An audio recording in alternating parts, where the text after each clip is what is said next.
temperature every week, whether it's cold out or winter. I gotta get this thing off. It's not good to have a mask on when you're already clogged up. I know.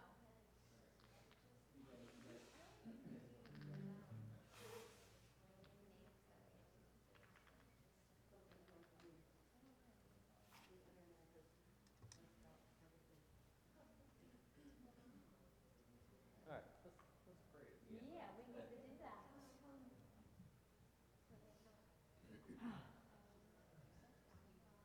Yeah, thank you for the opportunity to serve you. We've asked that you strengthen our voices and our hearts as we love on you this morning. Focus on you.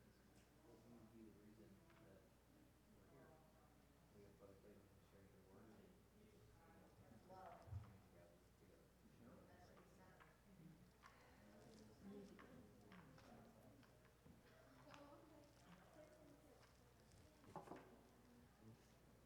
This one's me. Yeah. Name is right there.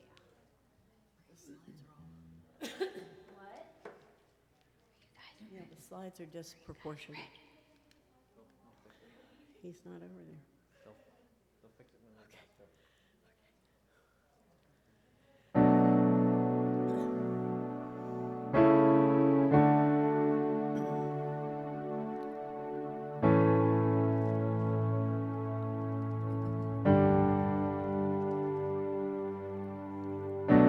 You call me out upon the waters, the great unknown, where feet may fail. And there I find you in the mystery, in oceans deep, my faith will stand. And I will call upon your name and keep my eyes above the waves.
You are mine.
some days they start out on a sweet note and they end up chaotic.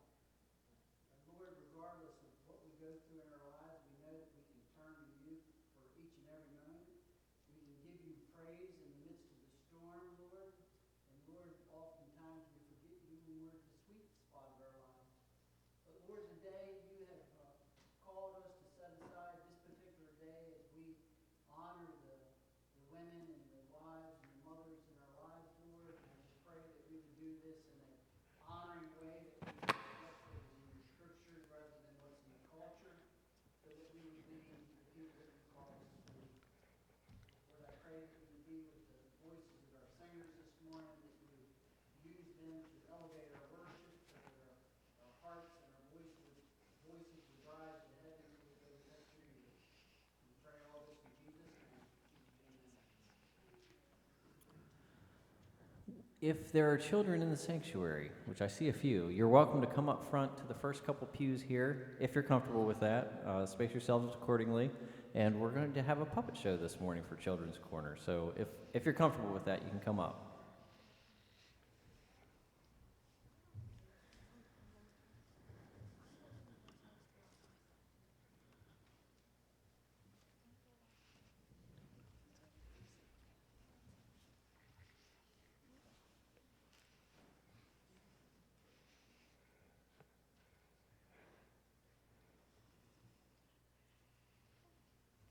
There's a whole bunch of people out there, and they all have them. And I guess we have to too. It's so hard to breathe like this.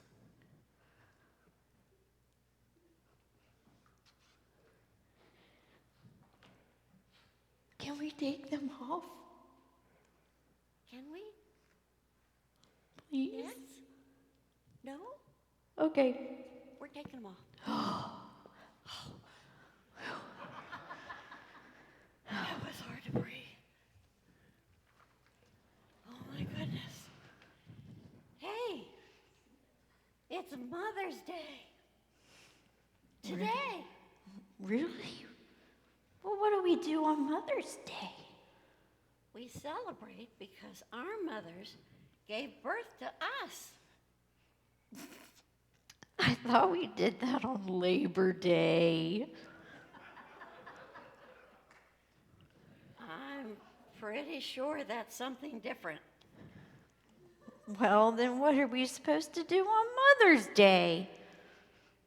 We're supposed to do things that will make our moms happy, like make her dinner, clean up our rooms, buy her something, get along with my little brother. You know, stuff like that. Wow, that's a lot of work. I don't know if I could do all that. Besides, it's not fair. What's not fair? Well, there's a Mother's Day during the year, but no Kids' Day. I think we should have a special day just for kids. And what would the mothers do for Kids' Day? The same thing we do for them on Mother's Day. They would have to cook the meals, clean up, buy things for us, and look after us. Really? What? Think about it.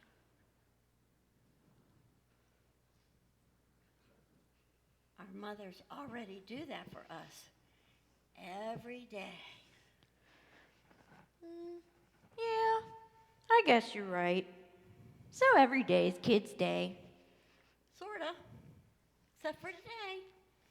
It's like we get 364 days a year, and our mothers only get one. Whoa. Then we better make this day really special. Last year, when I forgot to buy my mom a birthday present, she told me that I was the best present she could ever want. My dad says he always gets her something that she can return.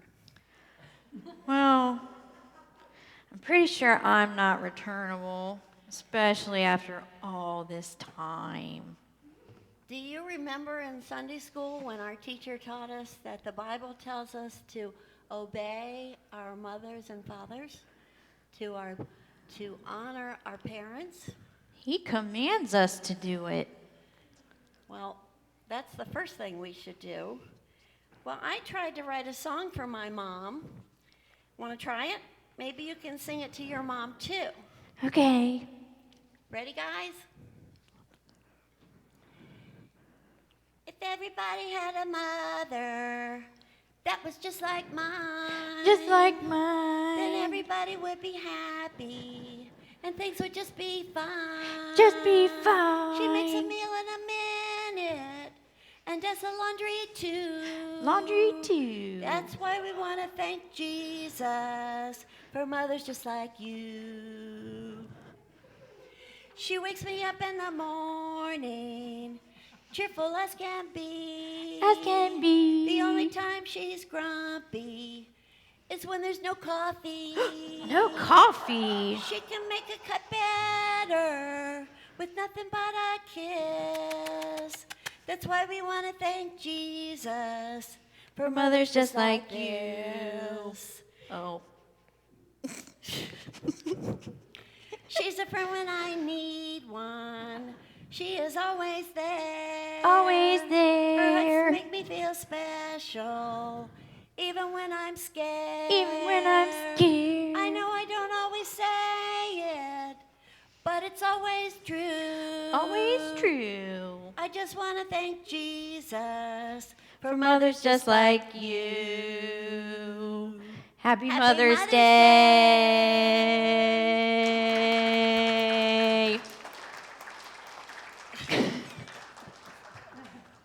Children can go downstairs to Children's Church, so if you are here, you're dismissed. And the children online can just keep joining us for the Facebook stream. As we've said a few times this morning, happy Mother's Day to everyone. We appreciate all your dedication and love that you've shown us through the years. We would not be here without you. So if you are a mother, I would like to take a moment and recognize you. Stand if you're able, and let us clap for you and show you a little bit of love.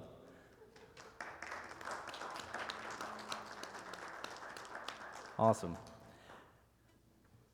We're going to continue with worship this morning. With Come Now is the time to worship, and again, it's talking about joining together, and where we gather, He is also. Amen? So let's, I know some of you just stood up. Let's stand up again and join in song.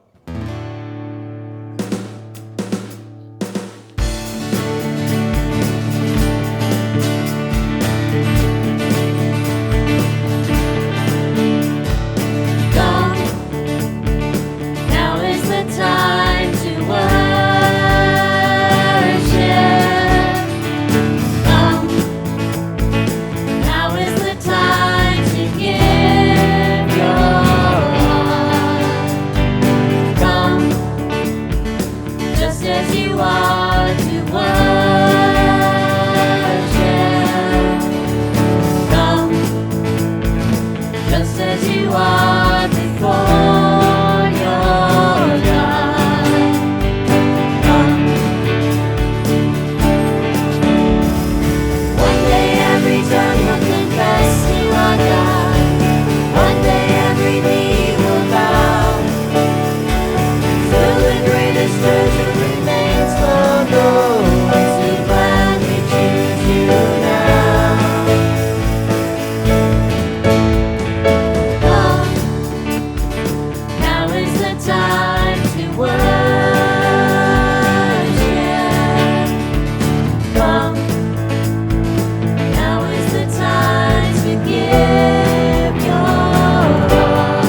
announcements this morning. Our food bank is open this Saturday from 9 to 11, so see your bulletin for a list of food items that are needed and what is the greatest need of donations for supporting that local ministry. And then also there are many ways to serve at Pleasant Valley Baptist Church for members and non-members alike. The praise team and our AV team are just two of many. That's just what you see right here, right now. So see your bulletin. There's more information about these various different ministries to have the opportunity to serve. Did you want to give a plug? No? Okay. Brother Toby, or Brother Clayton, that's why he stood up. If you have your Bible, please turn with me to Proverbs chapter 31. That will be our reading text. It will also be our preaching text. And I am stepping in for Toby this morning because he is not able to be here with us. And so I'll wait till you get there. Proverbs chapter 31, verses 10 through 31. One of the things that I've tried not to do in my preaching ministry, which has been a mistake, is to go over familiar passages. I've come to learn that people love familiarity, especially with Bible stories and passages and things of that nature. So if you would you please stand for the reading of God's Word with me this morning? And it says, "An excellent wife who can find? She is far more precious than jewels. The heart of her husband trusts in her, and he will have no lack of gain. She does him good and not harm all the days of her life. She seeks wool and flocks and works with her hands. She is like the ships of a merchant. She brings her food from afar. She rises while it is yet night and provides food for her household and portions for her maidens. She considers a field and buys it. With the fruit of her hands she plants a vineyard. She dresses herself with strength and makes her arms strong. She perceives that her merchandise is profitable. Her lamp does not go out at night. She puts her hands to the distaff, and her hands hold of the spindle. She opens her hand to the poor and reaches out her hands to the needy. She is not afraid of snow for her household, for all of her household are clothed in scarlet. She makes bed coverings for herself. Her clothing is fine linen and purple. Her husband is known in the gates, and he sits among the elders of the land. She makes linen garments and sells them. She delivers sashes to the merchant. Strength and dignity are her clothing, and she laughs at all the time to come. She opens her mouth with wisdom, and the teaching of kindness is on her tongue. She looks well to the ways of her household and does not eat the bread of idleness. Her children rise up and call her blessed. Her husband also, and he praises her. Many women have done excellently, but you surpass them all. Charm is deceitful and beauty is vain, but a woman who fears the Lord is to be praised. Give her of the fruit of her hands, and let her work praises in the gates. May God add the blessing to the reading of his word. You all may be seated. Stay standing. Sorry. We're testing everybody, see how well you're paying attention this morning as we come together and sing his praises this morning. The next song that we'll be singing is You'll Come, and this talks about how as we're here on this earth, he comes among us, he works through us. It's not our doing, it's our doing on his behalf, and that he is strengthening us as we go, and if we look to him, he is there.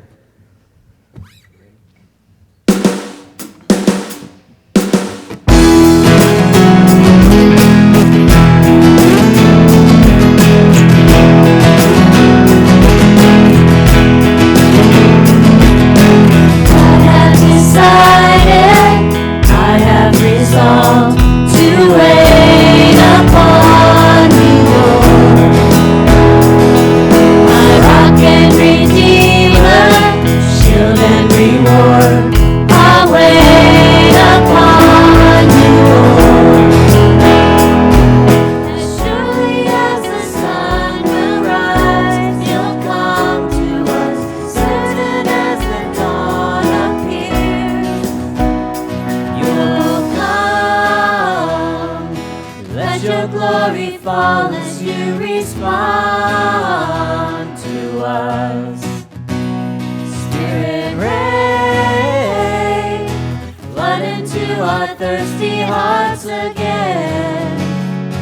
you'll come, you'll come.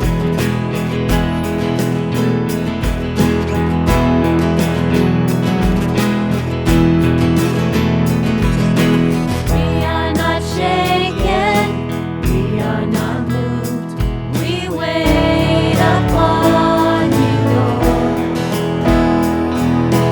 Mighty deliverer, triumphant truth. We wait upon you, Lord. As surely as the sun will rise, you'll come to us, certain as your word endures. You'll come, let your glory fall as you respond to us. Spirit rain, flood into our thirsty hearts again. You'll come, you'll come.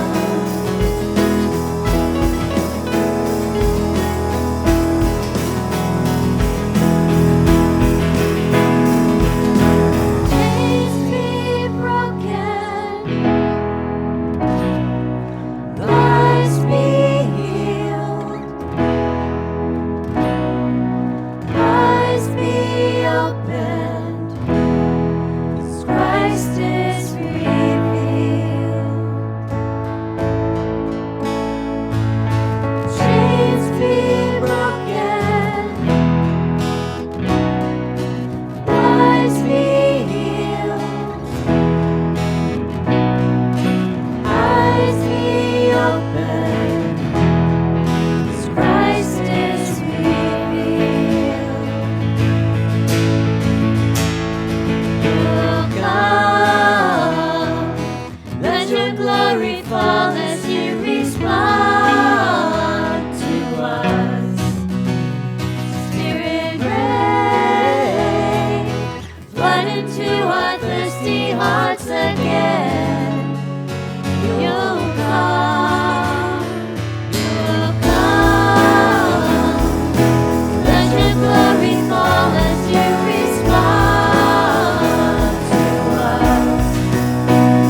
Spirit rain, flood into our thirsty hearts again. You'll come, you'll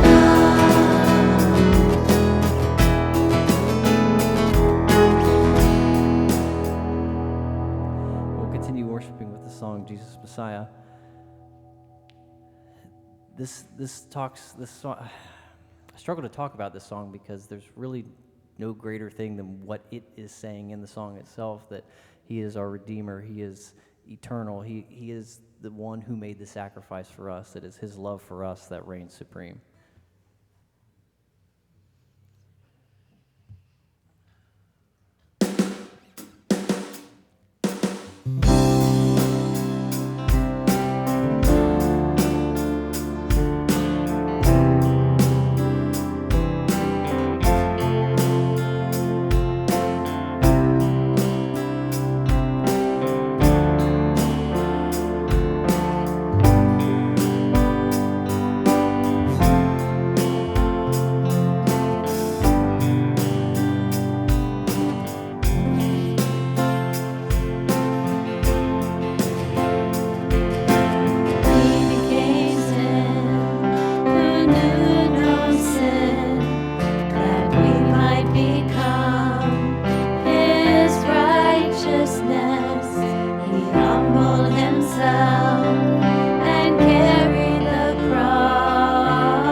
rescue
Your rescue for sinners,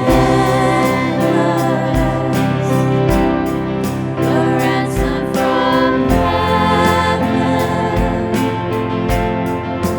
Jesus Messiah,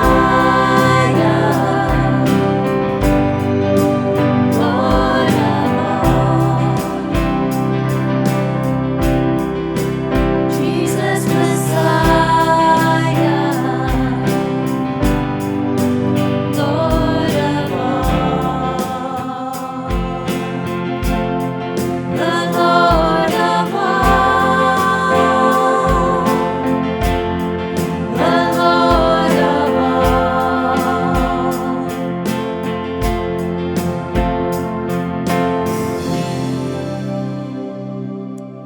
You may be seated.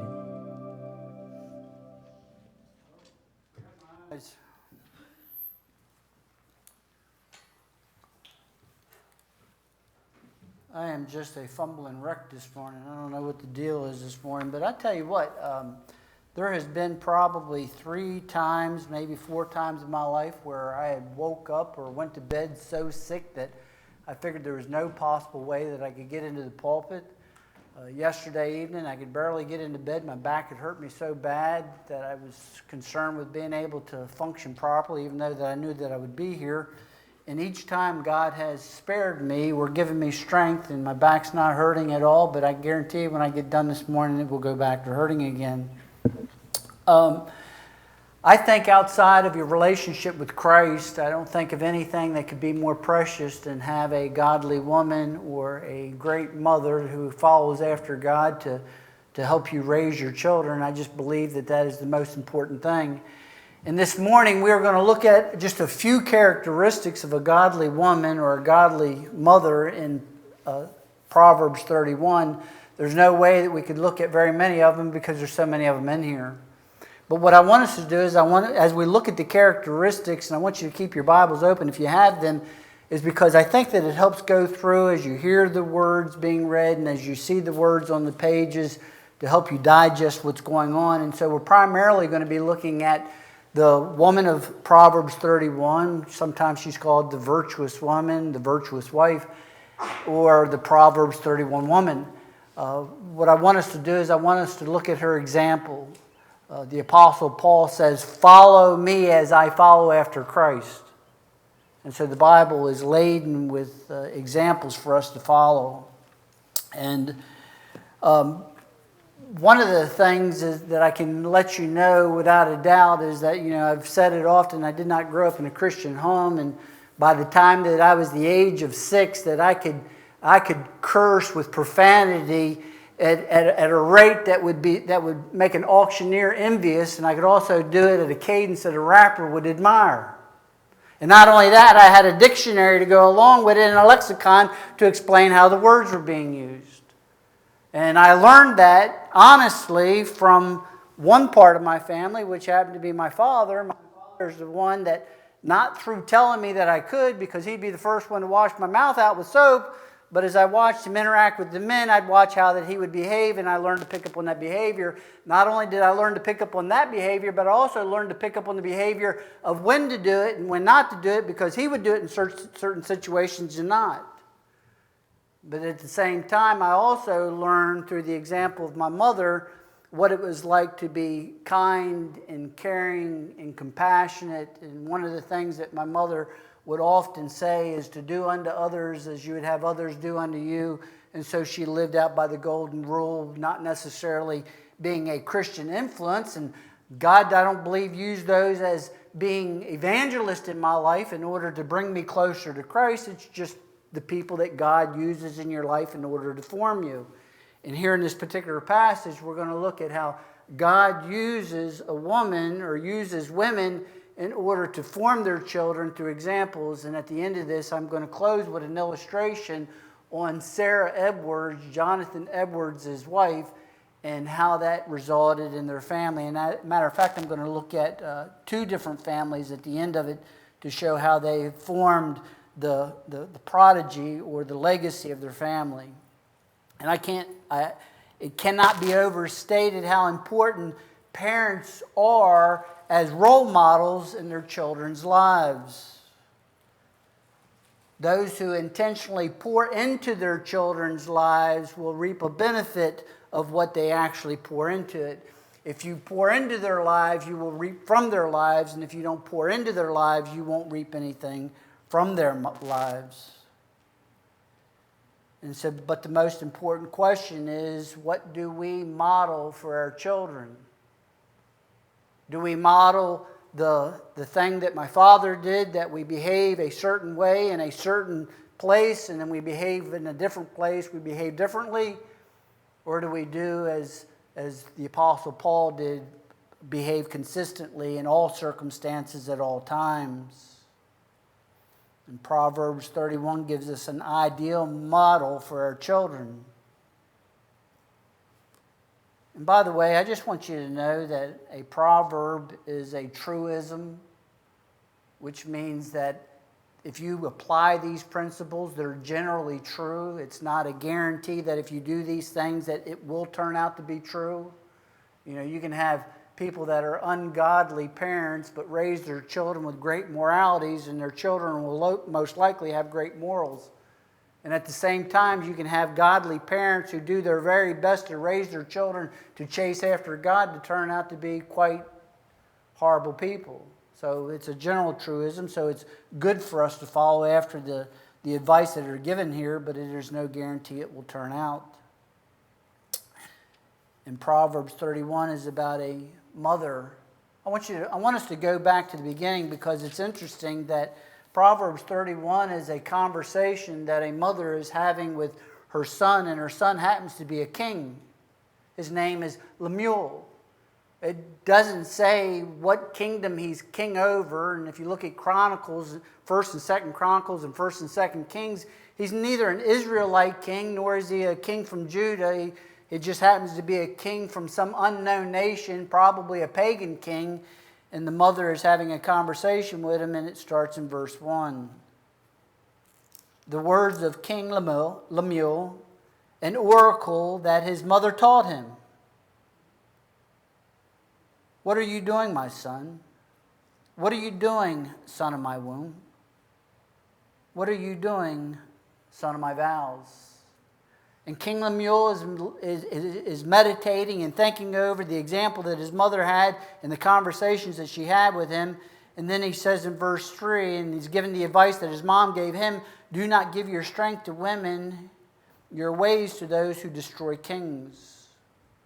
Is it not for kings, O Lemuel? Is it not for kings? It is not for kings to drink wine, or for rulers to take strong drink, lest they drink and forget what they've been decreed, and pervert the rights of all the afflicted. Give strong drink to the one who is perishing, and wine to those in bitter distress. Let them drink and forget their poverty, and remember their misery no more. Open your mouth for the mute, for the rights of all who are destitute.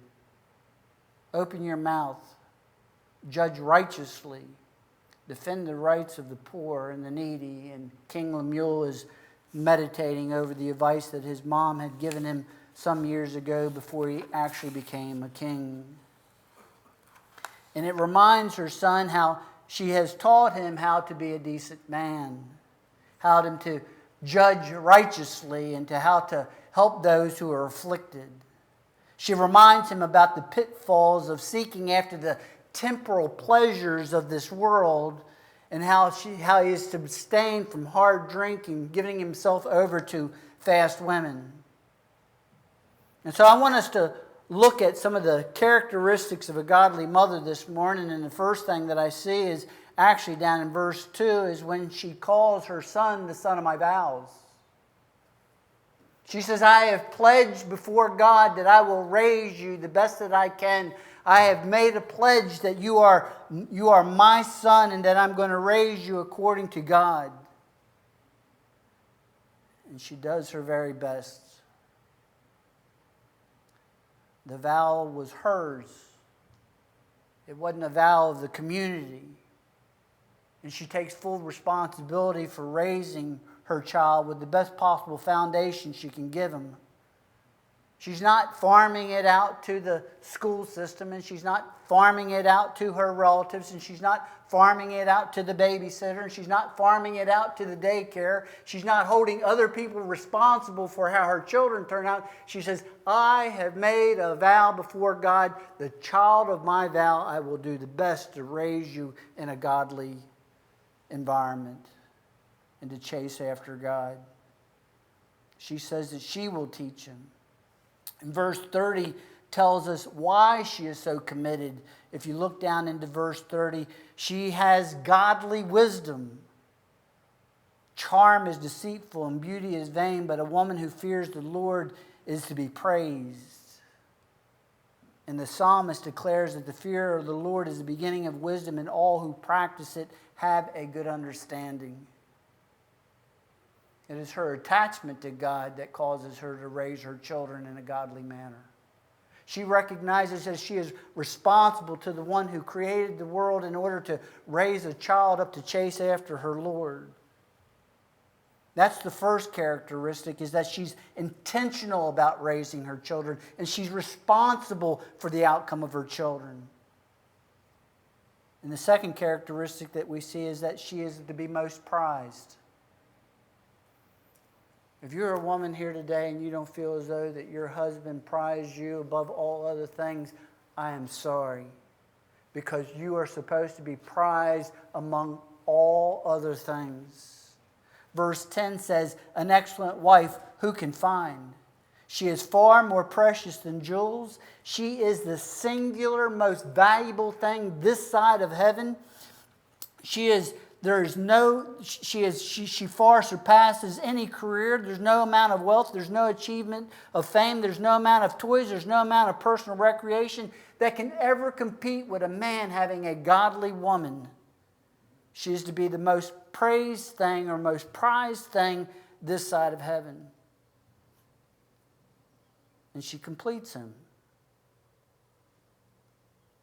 100%.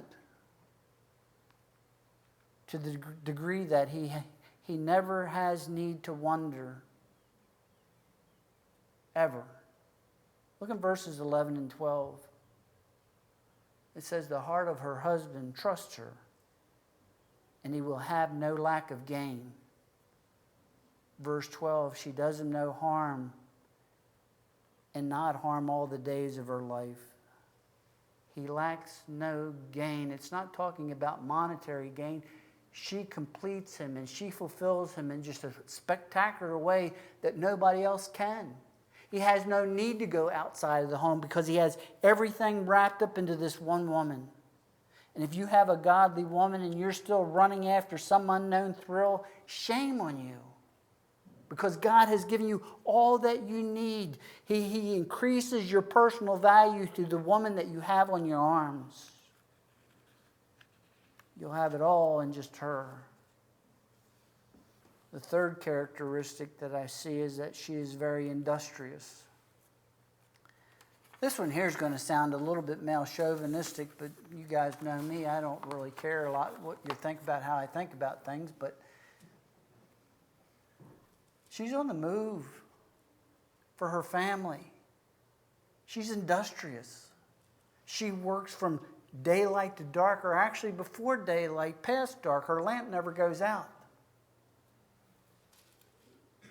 We have so many modern commodities that cause our lives to be so much easier than they used to be, and the ability to raise your children by your side as you're doing certain things has mainly ended. Look with me in verses 13 through 19. She seeks wool and flax and works with willing hands. She is like the ships of the merchants. She brings her food from afar. She rises while it is yet night and provides food for her household and portions for her maidens. She considers the field and buys it. With the fruit of her hands she plants a vineyard.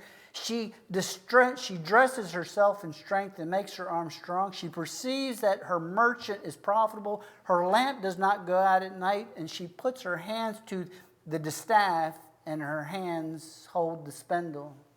Now, you have to remember that King Lemuel, who is overseeing a kingdom is thinking about the example that his mother set before him, and he's not only speaking about the wisdom his mother's given him, his mother had to, he's basically in essence saying that his mother had the right to give him this wisdom because of the woman that she is.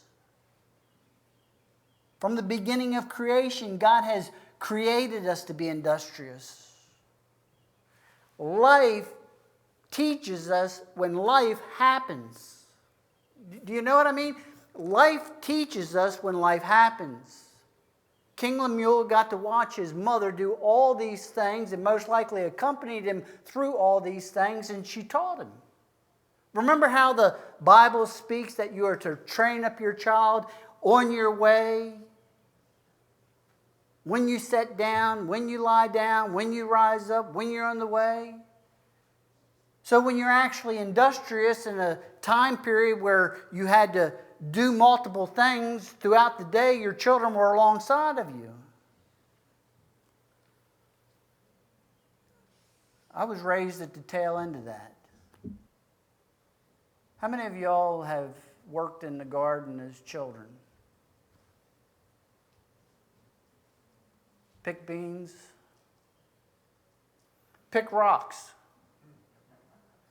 We have a 20 by 12 porch at the front of 2171 Flag Marsh Road that is almost 3 foot high, that is completely filled with rocks picked up by little kids out of the garden. Did you ever help your dad set the furrows in order to plant the seeds, cover the seeds? Did you have family members? I know Arnold did. Did you have family members that come in when it was garden time, when it was time to pick, and people would snap beans, and as they snapped beans, what did they do, Arnold? They talked with one another. They talked about life. They learned from one another. And that's the example that we have here, is as this woman is going through life, she is training up her children how to behave as she goes through life. These are some of the things that we miss today because instead of, well, let me go back just a little bit. I remember Dot telling me about Wash Day down in Weaverton. And I believe that Mr. Pearson told me about Wash Day down in Weaverton too, but I'm not quite sure. They would gather the wood, they would heat the water, they would wash the clothes, they would hang it out. It was a group of family members that got together before automated wash came out, and the people gathered during that time period in order to talk and to communicate and to teach one another. And we missed that. Children would learn at the feet of their mothers as they snapped beans and as they learned how to sterilize cannon jar lids, and as they learn how to pack the jars and place the salt, and the amount of time, the amount of pressure in order to put things away so that they would have food in the dead of the winter when the garden was gone. It taught them life. Children would learn at the feet of their mother. Sadly, parents think that today that as long as I keep my child clothed, fed, entertained, and safe, I'm raising my children rightly. And there's so much more to raising your children rightly than just keeping them clothed and fed and warm and safe. You actually have to train up a child. And I think King Lemuel is sitting here just reflecting on how godly his mother was and how much of an influence that she had on his life.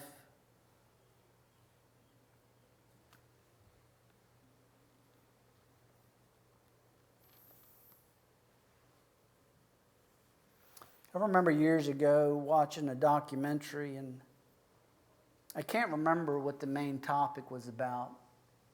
And it was a large family, and it was a husband and wife, and I think they had probably about 6 children. Most of them were boys, and the interviewer was following the family around throughout the day, and it was in the dead of the winter, and there was snow outside, and the man took 4 of his boys out to the wood shed in order to gather wood, in order to bring it into the house, in order to have heat. And he had this one little child that was probably between 18 months old and 2 years old, and took them out there to the woodshed with them, and the little child's carrying something that can't be much more than a piece of kindling back into the house. And the interviewer asked him, well, why in the world would you make your child go out there in order to carry such an insignificant piece of wood? Because it certainly can't do much in order to heat the house. He says, I train my children that they are part of a family. I train my children that everybody has to pull their own weight. Because you don't wait one day for your children to wake up in order to be responsible citizens. It says it starts when when they're old enough to be able to understand things. And he says, I start my children when they're very young. The Proverbs 31 is an industrious example. Through her industrious example is teaching her children what does it mean to be part of something that is bigger than herself, and how to place other people first. Please don't assign the task to raising your children over to the electronics, TVs or phones or iPads, or thinking that it's the teacher's responsibility, or thinking it's the daycare's responsibility, or your grandmother's responsibility, or your friend's responsibility. God has given these children to you so that you would raise them to chase after God. Teach them that they're part of a team, not on the ball field, but in the living room. Through example, she shows her family how to place others first. In verse 14, she goes to great lengths to make sure that her family is fed. And in verse 15, she's up before dawn tending to the needs of her family. I had a grandmother like this. Anybody here not go to Disney World or Disneyland?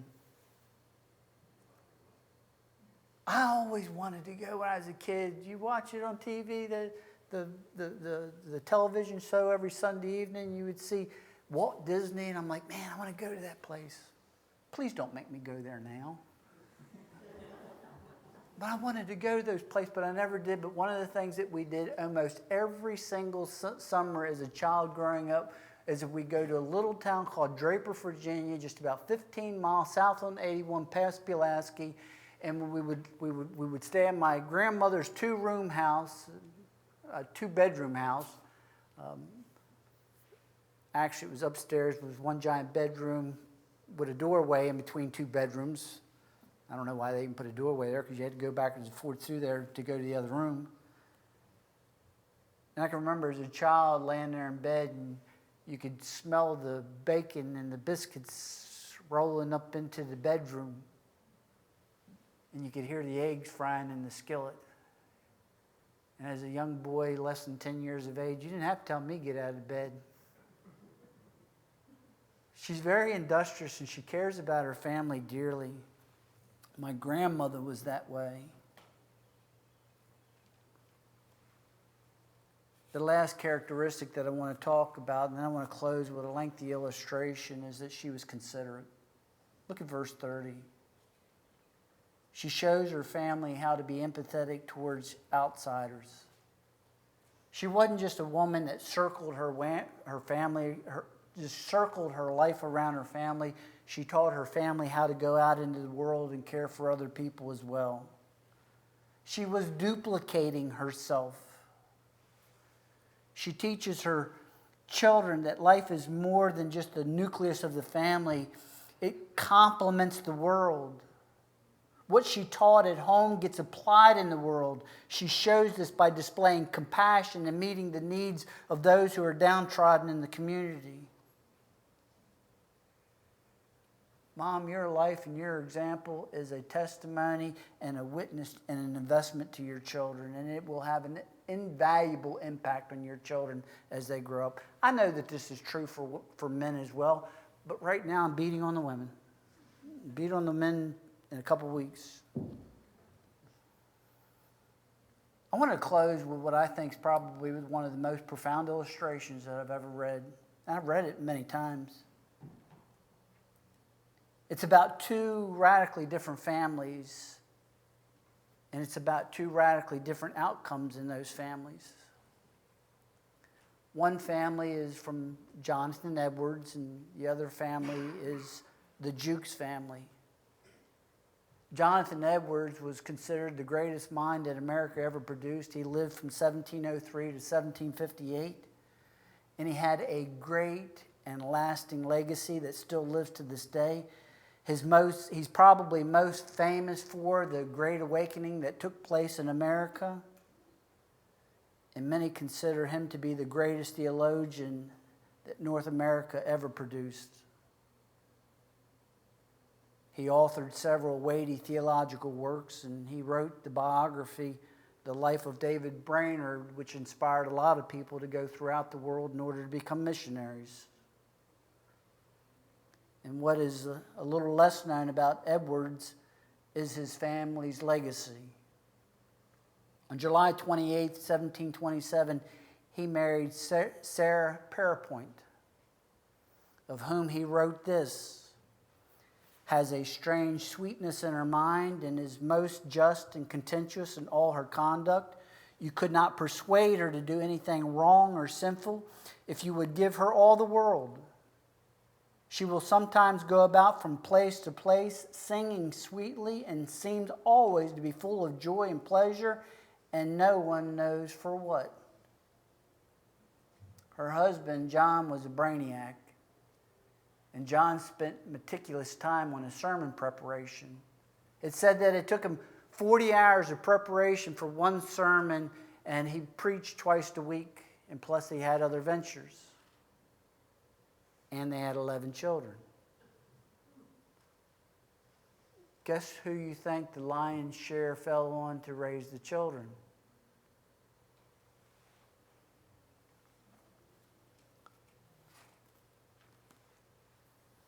As he studied, Sarah tended to the needs of the family to afford her husband the time necessary for him to become successful for the family. Many view this as a selfishness on his part, for what about her success? All the time that she devotes to the children allows him to be successful. What about her success? Her success would be the same as his success in raising successful children. The Edwards had 11 children. For 1 hour each evening before dinner, Jonathan helped the children with their homework and listened to how their day went. And as the day came to a conclusion, he prayed a blessing over each one of his children, and he said that every house should be a little church. As a popular speaker outside of his own church, that any time that he went outside of his city, he always had one of his children accompany him. And at the end of the day, he would help with the schoolwork, speak privately with each and every child, and before bedtime, he would give them a daily evening prayer. And Edward's daughter, Esther, once wrote in her diary, "Last eve, I had some free discourse with my father. I opened my difficulties to him very freely, and as freely advised and directed me. The conversation has removed some distress, doubts, and discouraged me in my Christian warfare. He gave me some excellent direction that tends to keep my soul near to God, as well as others to be observed in more public way." Jonathan Edwards was deeply involved in his children's life, but he wasn't as involved as his wife Sarah was, and as instrumental as Sarah was in raising these children. Now, by contrast, you had a man named Max Jukes. I'm humming, Neil. That's because I can't sing. Keep going. By contrast, there was another man named Max Jukes who was born in 1720, and Jukes was an atheist, and he married an ungodly woman. In 1900, an American pastor and educator, Albert Edward Winship, wrote a book entitled Jukes Edwards, A Study in Education and Heredity. In it, he traced the posterity of the two men, Edwards and Jukes. Of Max Jukes' 540 studied descendants, 310 died as paupers. 150 were convicted criminals, 7 were murderers, 100 were drunkards, and 190 were prostitutes. From Edwards, out of the 1,394 studied descendants came an American vice president, which was Aaron Burr, 3 U.S. senators, 3 governors, 3 mayors, 30 judges, 13 college presidents, 65 college professors, 100 lawyers, we won't hold that against him, 60 physicians, 75 military officers, 100 preachers and missionaries, 60 prominent authors, and 80 other public officials. There is little doubt how Jonathan lived his life before his children and how huge of an impact that Sarah had on raising her children. But what is often less told about was how Sarah was the kingpin that held it all together. I truly believe that Edwards is the one who is given the great amount of fame, but I truly believe that it was Sarah who raised these children to chase after and pursue after God. How do you treat your husband? How do you treat those around you? How do you relate to your children in the public discourse and also in your private home? How you treat your children today will be how your children will treat the world tomorrow. And it will extend throughout generations as it did with Edwards and Jukes. And even though it can't be overstated how important it is for your character to be godly parents for your children, and if you didn't have godly parents, it doesn't mean that your life is in a trap. Godly parents have a tendency to raise godly children, and if you don't have a godly parent in your life, it doesn't mean that your life is in a trap and that you will end up in the same circumstance that the Jukes family did. Because we have a heavenly Father who wants to adopt us into his family. And he wants to set the example through his son, Jesus Christ, to whom to follow. And this morning, I'm going to ask Brother Talon to play us a song of invitation. And if you want to become part of the heavenly family and follow after the example of his son, Jesus Christ, I pray that you do that today. Would you follow after Jesus and set the example for your family and the family to come? Please stand if you're able.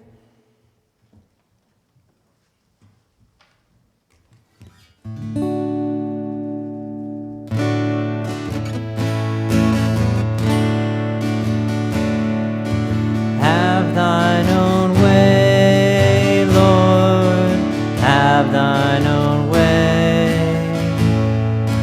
Thou art the potter, I am the clay.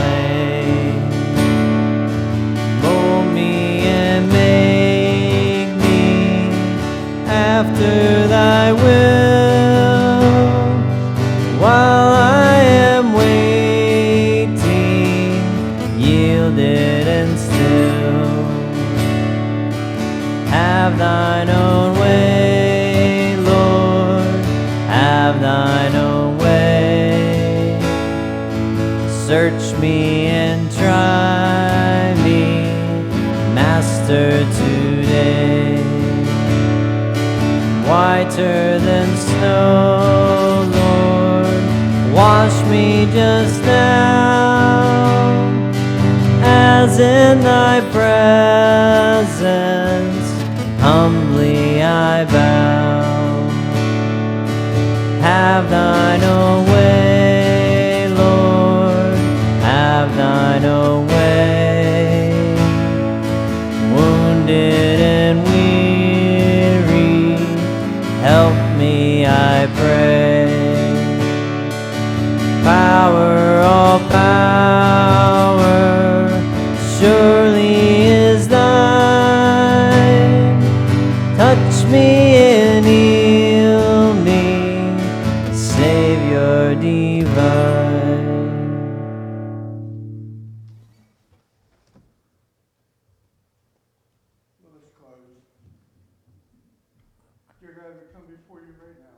thank you for our mothers, Lord.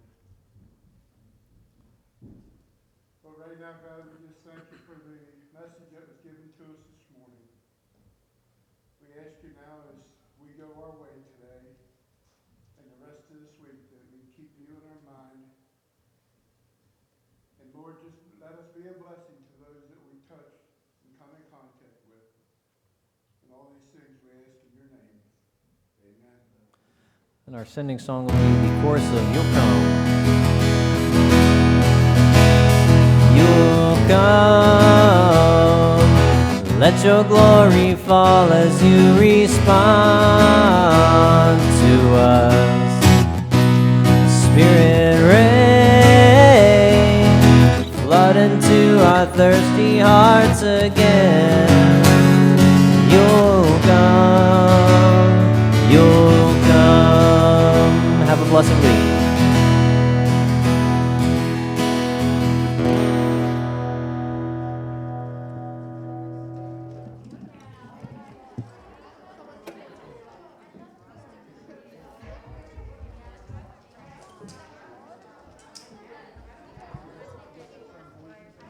Good job.